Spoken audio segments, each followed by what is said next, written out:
Hello everyone, welcome to our next session. और आज के इस पीवाईक्यू सेशन में हम क्या डिस्कस करने वाले हैं? We are going to take another wonderful collection of questions on topic probability. Probability में से बहुत मिक्स टाइप के क्वेश्चन, स्टेटमेंट क्वेश्चन बन जाते हैं। स्टूडेंट कंफ्यूज हो जाते हैं कि किस में हमें कंडीशन प्रोबेबिलिटी लगानी है, कहाँ बेस थ्योरम लगेगी, कहाँ इंडिपेंडेंट इवेंट्स का कॉन्सेप्ट लगेगा। तो आज के इस सेशन में we are going to take few questions which can be, whose concepts can be repeatedly asked in your exam, बार बार पूछे जाते हैं उसी कॉन्सेप्ट के ऊपर बेस्ड क्वेश्चन। तो let's start the session today. Let's start with the very first question. The first question is let m and n be two events. m और n आपको दो इवेंट्स दिए हुए हैं such that probability of m is 0.6 and probability of n is 0.2। दोनों की probability given है, m intersection n भी गिवन है। आपको निकालना है p of m dash by n dash. देखो p of a by b, condition probability का फॉर्मूला हमें पता है। p of a by b क्या होता है? This is p of a intersection b upon p of b, है ना? ये फॉर्मूला है। m डैश n डैश का मतलब क्या है? m not and n not, ठीक है? तो अगर मुझे ये कैलकुलेट करना है p ऑफ m नॉट, तो इसका फॉर्मूला बन जाएगा m not intersection n not divided by probability of n not. अब इसको हम क्या लिख सकते हैं? Probability of m union n और पूरे का not divided by probability of n not.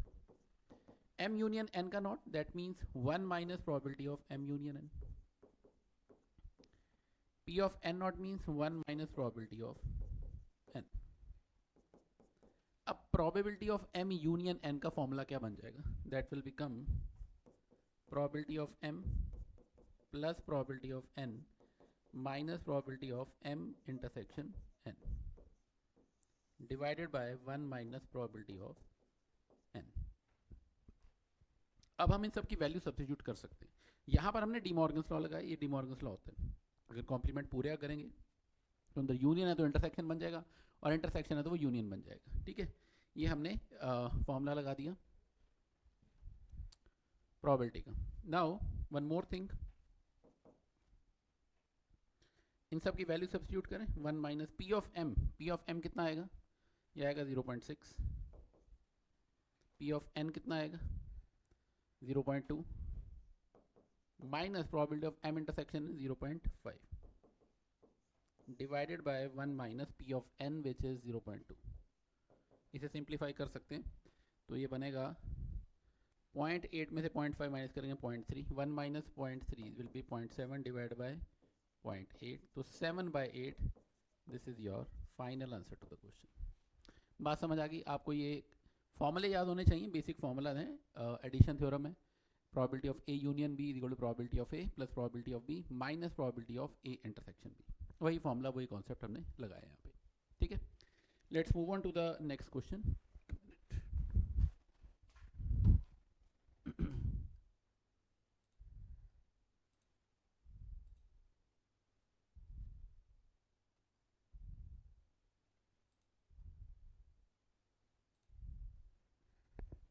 So the next question here is mother, father and son, they line up at random for a family photo. If A and B are two events given by A is son on one end and B is father in the middle, ठीक है?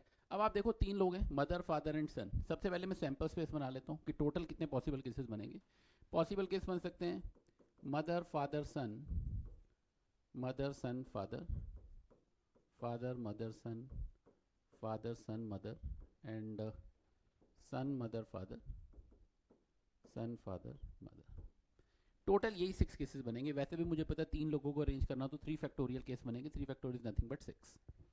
अब आपको given है A क्या है? A is that son on one end, son on one end. तो आप देखो कितने केसेस हैं जिसमें सन किसी एक एंड पे आएगा। मुझे लग रहा है 2 ही केसेस बनेंगे, एक तो ये वाला एम एफ एस और एक ये वाला एस एम एफ, ठीक है? Son is either on the right hand side और on the left hand side, ठीक है? यही 2 केसेस बनेंगे जिसमें सन किसी एक एंड पे होगा। बी केस है father in the middle, father in middle. उसके कितने केस बनेंगे? उसमें पॉसिबिलिटी बन रही है, उसमें तो 2 केस बनेंगे, एम एफ एस और एस एफ एम, ठीक है?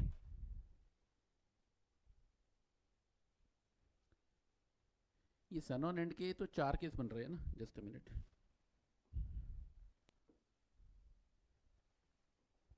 सन ऑन एंड के 4 केस बन रहे हैं, कौन कौन से? MFS, SMF और FMS भी बन रहे हैं और SFM भी बन रहा है, 4 केस बन रहे हैं। ठीक है, हमें निकालना क्या है? We need to find probability of B by A। तो ये इसमें क्या बनेगा? Probability of B intersection A upon probability of A, condition probability का फॉर्मूला। B इंटरसेक्शन A, देखो कितने केसेस आ रहे हैं जिनमें कॉमन केसेस हों B और A के? तो ये दोनों ही कॉमन है, तो we can say 2 cases are common और टोटल तो 6 है। A में कितने केसेस आ रहे हैं? 4 केसेस और टोटल 6 है, तो we can say that probability comes out to be 1/2। This is your final answer. बात समझ आ गई? कंडीशन प्रोबेबिलिटी अगर आपको निकालनी है, फॉर्मूला आपको पता है, probability of B by A का, probability B intersection A upon probability of A। सबसे अच्छा ये रहता है कि सबसे पहले आप सैंपल स्पेस बना लो, ताकि सारे पॉसिबल आउटकम जितने भी हैं वो आपके सामने आ जाएंगे। फिर जो भी केस गिवन होगा उसके जितने पॉसिबल आउटकम्स बन रहे हैं वो निकालो। इंटरसेक्शन देखो कितने केसेस थे, 2 ही केसेस इंटरसेक्शन में थे, और टोटल A में 4 केसेस थे, तो 2/4 that is 1/2। I hope this question is clear. चलते हैं नेक्स्ट क्वेश्चन पे। अ प्रॉब्लम इज गिवन, बहुत ही अच्छा क्वेश्चन है, इस टाइप का क्वेश्चन बहुत बार पूछा गया एग्जाम में। A question is given to 3 student whose probability of solving, देखो 3 स्टूडेंट है, वो क्वेश्चन A से सॉल्व हो, इसकी प्रोबेबिलिटी है 1/3, B से सॉल्व होने की प्रोबेबिलिटी है 1/4, और C से क्वेश्चन सॉल्व हो, इसकी प्रोबेबिलिटी है 1/6। ठीक है, हमें इस चीज़ की प्रोबेबिलिटी निकालनी है कि वो किसी एक से, एटलीस्ट किसी एक से तो सॉल्व हो जाए। अब इसमें तो बहुत सारे केसेस आ जाएंगे, ऐसा हो सकता है किसी एक से हो, ऐसा भी हो सकता है 2 से सॉल्व हो जाए, ऐसा भी हो सकता है कि 3 से सॉल्व हो जाए, है ना। तो या तो आप इन सारे केसेस को अलग अलग निकाल लो, उसके बाद इन सबकी प्रोबेबिलिटी को ऐड करो, या फिर कभी भी एटलीस्ट आए तो एक आसान तरीका ये है कि probability that at least one of them solves, वो हो जाएगा 1 माइनस कि कोई भी सॉल्व ना करे। बस एक यही केस तो पॉसिबल नहीं है कि ना A से सॉल्व हो, ना B से हो, ना C से हो, इसके अलावा तो हर केस में क्वेश्चन सॉल्व हो ही जाएगा। तो A से ना सॉल्व होने की प्रोबेबिलिटी क्या होगी? That will be 1 minus 1/3, 2/3। B से ना होने की 3/4, और C से ना सॉल्व होने की 5/6। तो we can say that answer is 1 minus probability of A not into probability of B not into probability of C not. Probability of A not कितनी है? 2/3, B नॉट 3/4, और ये 5/6। 3 से 3 कट गया, 2 से 4 कटा 2, so we can say that your answer will be 1 minus 5/12, which comes out to be 7/12.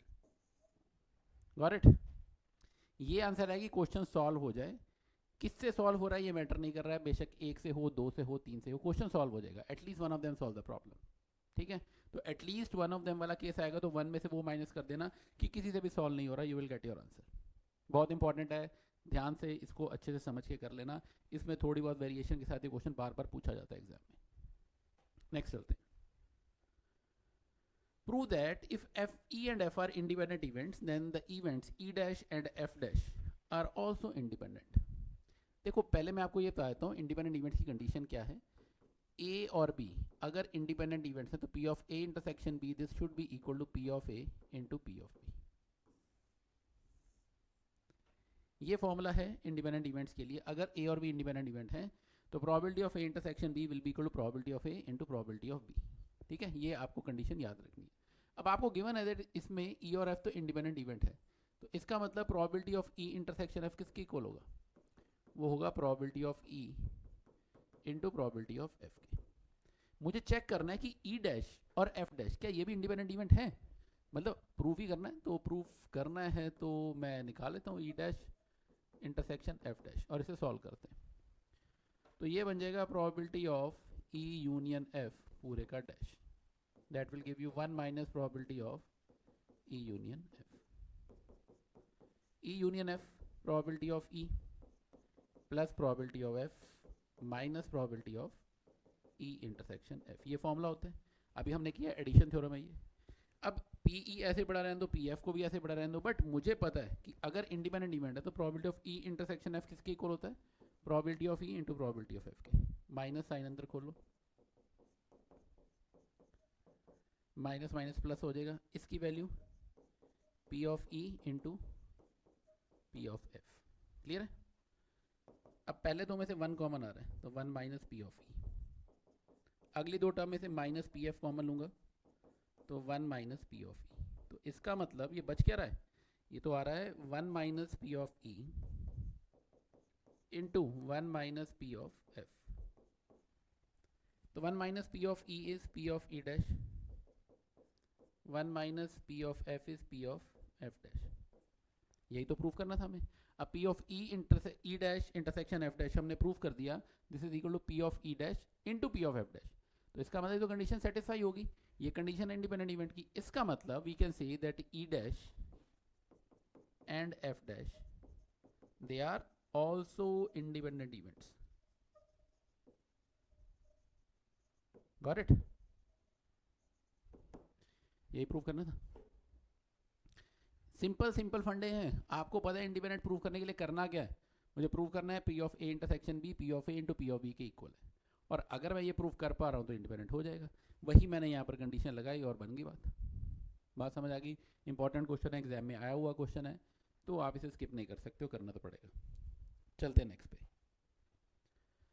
A card from a well shuffle deck of 52 cards is lost. 52 cards हैं, उसमें से एक कार्ड गुम हो गया है। From the remaining cards of the pack, a card is drawn at the random and is found to be king.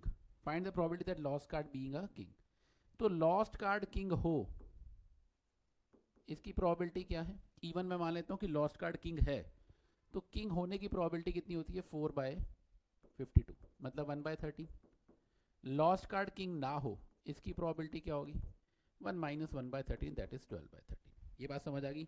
Even मैंने event माना है कि lost card king है, लॉस्ट कार्ड किंग हो, इसकी प्रोबेबिलिटी 1/13 है। E2 मैंने मान लिया कि लॉस्ट कार्ड किंग नहीं है, इसकी प्रोबेबिलिटी कितनी होगी? 1 माइनस 1/13, दैट इज 12/13।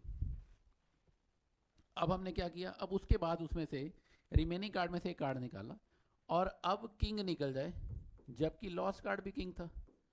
अब एक किंग तो लॉस्ट हो चुका है, तो किंग बचे कितने? 3। तो वी आर लेफ्ट विथ 3/51, ये प्रोबेबिलिटी आएगी, क्योंकि टोटल 4 किंग्स होते हैं, एक किंग तो लॉस्ट हो गया, बचे कितने? 3, और टोटल कार्ड्स कितने बच गए? 51, तो 3/51। क्लियर है? Probability of getting king when lost card is not a king. अब जो लॉस्ट कार्ड था वो किंग नहीं है, तो मतलब चारों के चारों किंग अभी उसमें कार्ड्स में, डेक ऑफ कार्ड्स में पड़े हैं, तो अब किंग आने की प्रोबेबिलिटी क्या हो जाएगी? 4/51। ठीक है, हमें प्रोबेबिलिटी निकालनी है, probability of it is found to find the probability of lost card being a king, मतलब मुझे इवन की प्रोबेबिलिटी निकालनी है, प्रोबेबिलिटी ऑफ इवन निकालनी है। ये तो मुझे पता है कि वो किंग ही आया, ठीक है, आया तो किंग ही है, ये कंडीशन मुझे पता है। इसी की प्रोबेबिलिटी निकालनी कि लॉस्ट कार्ड भी किंग हो। तो बेस थ्योरम लगाते हैं, Bayes theorem accordingly P of E one into P of K by even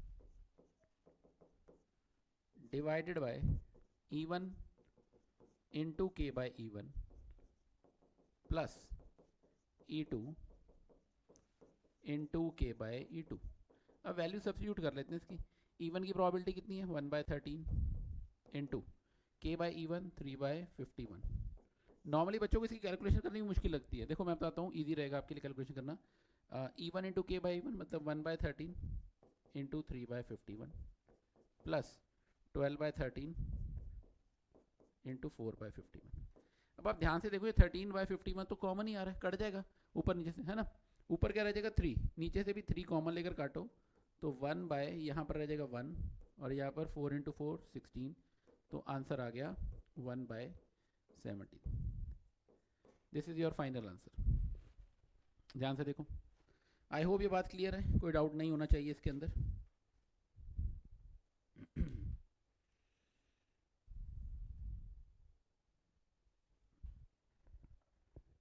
ठीक है, let's move on to the next question now. One of the two bags, bag A contains, 2 bag है हमारे पास, bag ए में पड़ी हैं 2 white ball और 3 red ball, और bag B है, इसमें क्या पड़ा है? इसमें 4 white balls and 5 red balls.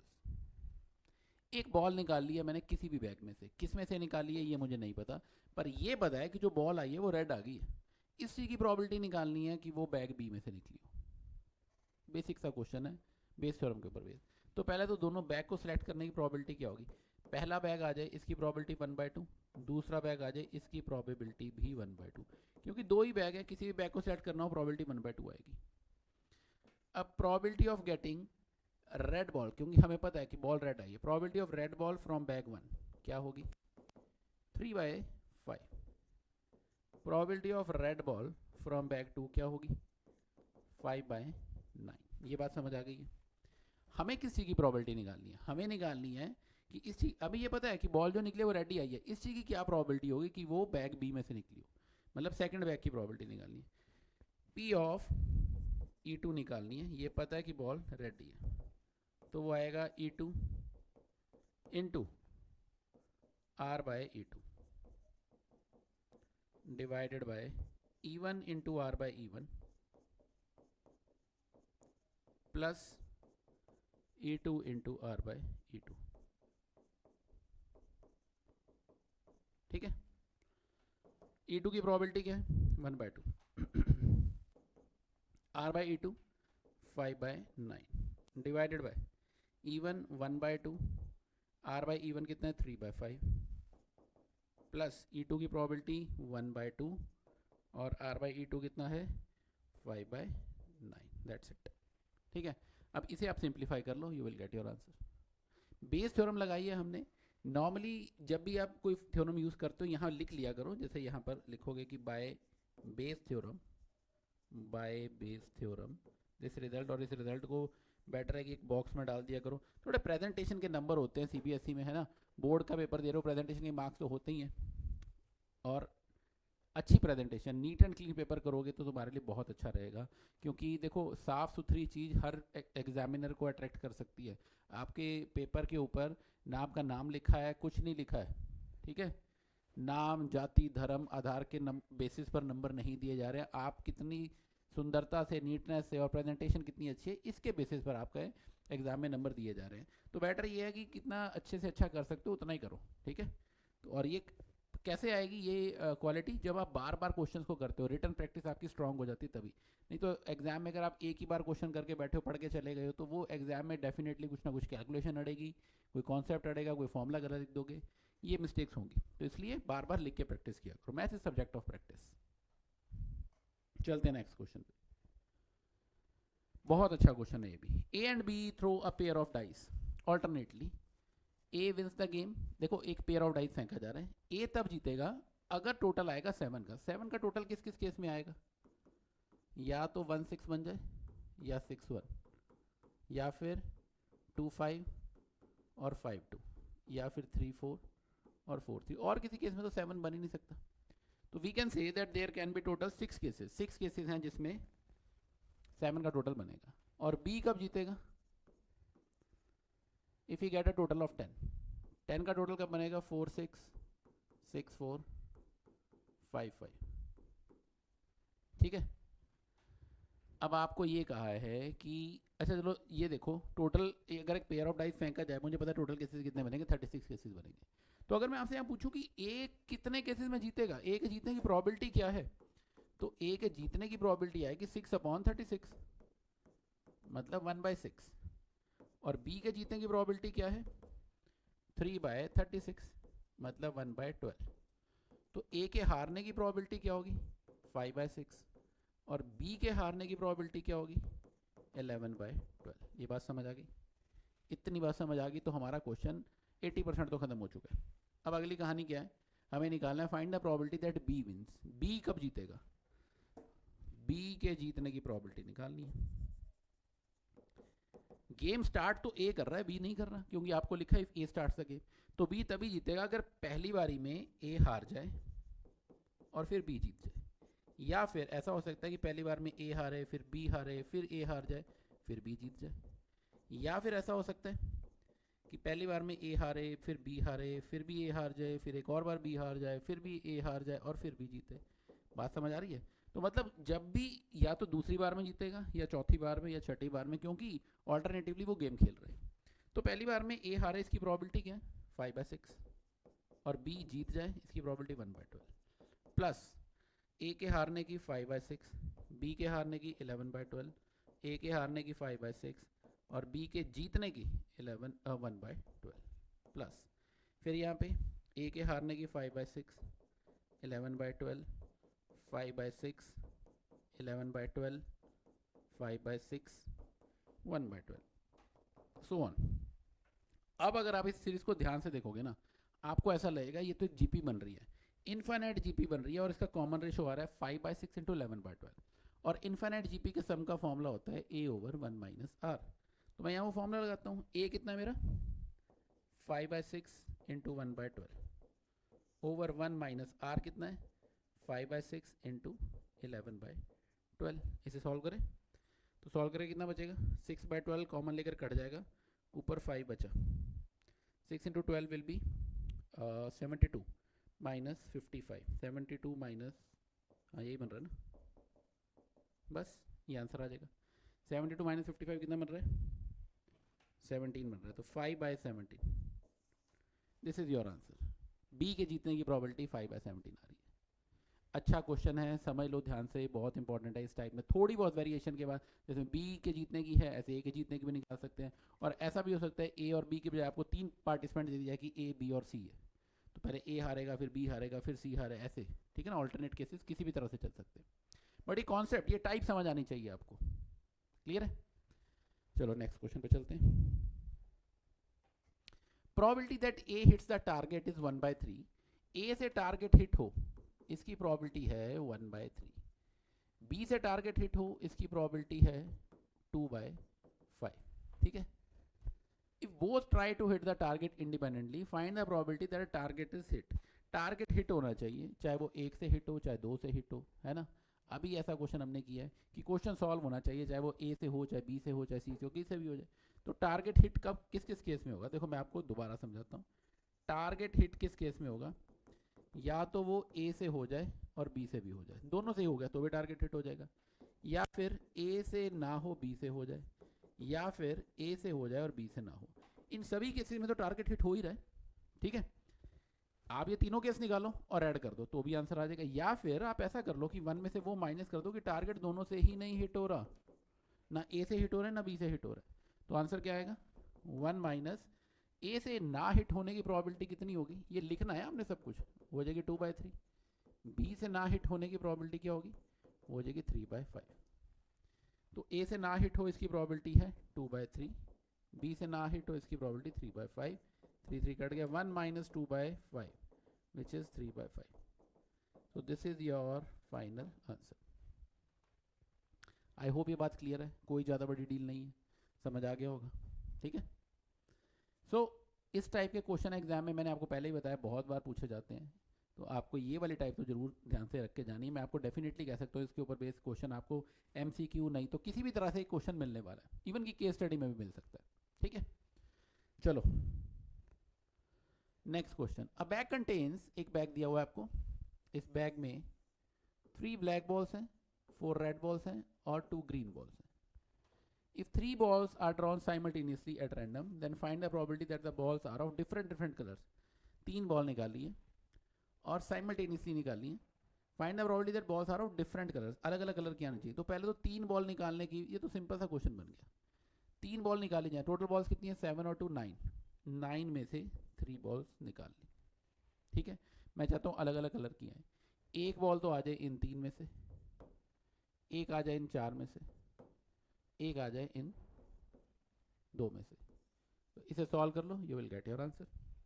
3 ball एक साथ निकाल ली है, जब भी एक साथ चीज़ें निकाली जा रही है वो कॉम्बिनेशन यूज़ करना पड़ेगा। मैं चाहता हूँ इन 9 में से कोई भी 3 बॉल निकल जाए, बट चाहता हूँ एक निकले इन 3 में से, एक 4 में से और एक इन 2 में से।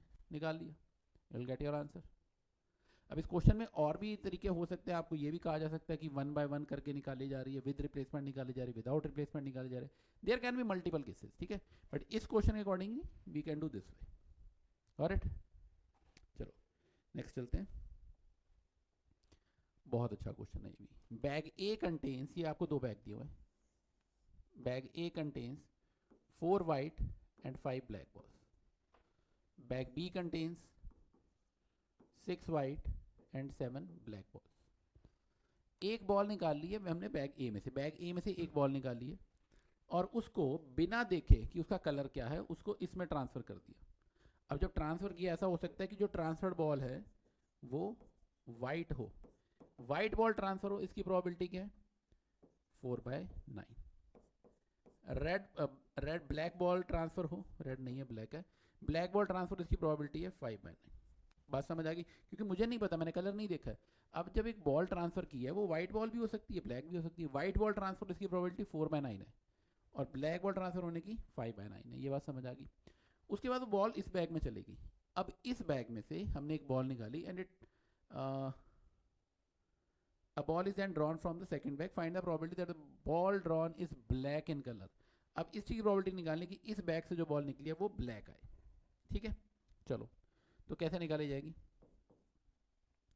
Probability of getting black ball from bag two, वो ये हो सकती है कि ट्रांसफर्ड बॉल क्या हो, ट्रांसफर्ड बॉल वाइट हो और निकले ब्लैक बॉल, या फिर ट्रांसफर्ड बॉल ब्लैक हो और निकले भी ब्लैक बॉल। ये बात समझ आ गई कि मैंने वाइट ट्रांसफर की और उसके बाद ब्लैक निकले, या फिर ब्लैक ट्रांसफर की उसके बाद ब्लैक निकले। तो देखो अगर वाइट ट्रांसफर की तो उसके प्रोबेबिलिटी 4/9 है।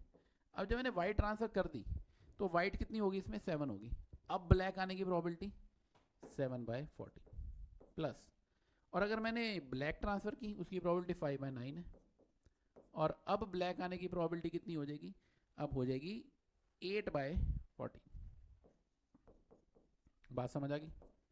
तो इसे आप सिंप्लीफाई कर लो, ये देखो ये तो कट ही रहा है 1/2, सिंप्लीफाई कर लोगे 4/18 प्लस 40/126। ठीक है, इसको सिंप्लीफाई कर लो, you will get your answer.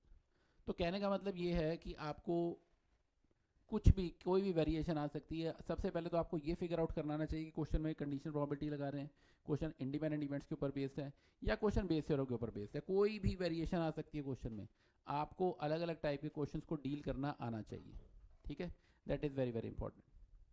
तो इस टाइप के क्वेश्चन आपसे एग्जाम में पूछे जाते हैं। हमने आज कुछ क्वेश्चंस लिए और इसी तरह के और भी क्वेश्चन आपके एनसीईआरटी बुक्स में, एनसीईआरटी एग्जाम्पलर में आपको मिस नहीं कर रहे हैं। Try to solve all those type of questions. बहुत अच्छे क्वेश्चंस हैं, उनके ऊपर वेरिएशन, स्टेटमेंट बदली जा सकती है, फिगर्स बदली जा सकती है, बट यस कॉन्सेप्ट सेम ही रहते हैं। तो अगर if you are well versed with all those questions, आप बार बार कर चुके हैं उनकी प्रैक्टिस, तो आपके लिए एग्जाम में उनको डील करना उतनी बड़ी प्रॉब्लम या उतना बड़ा चैलेंज नहीं रहेगा। ठीक है, I hope you enjoyed the session today. आज के सेशन में जितने क्वेश्चन किए हैं, you can try all this questions once again. और अगला चैप्टर जो भी आप डिस्कस करवाना चाहते हो, जो जिसमें भी आपको लगता है कि पीवाईक्यू सॉल्व करने की और ज़रूरत है, आप कमेंट सेक्शन में कमेंट कर सकते हो। अगला सेशन हम उसी टॉपिक के ऊपर करेंगे। Thank you so much.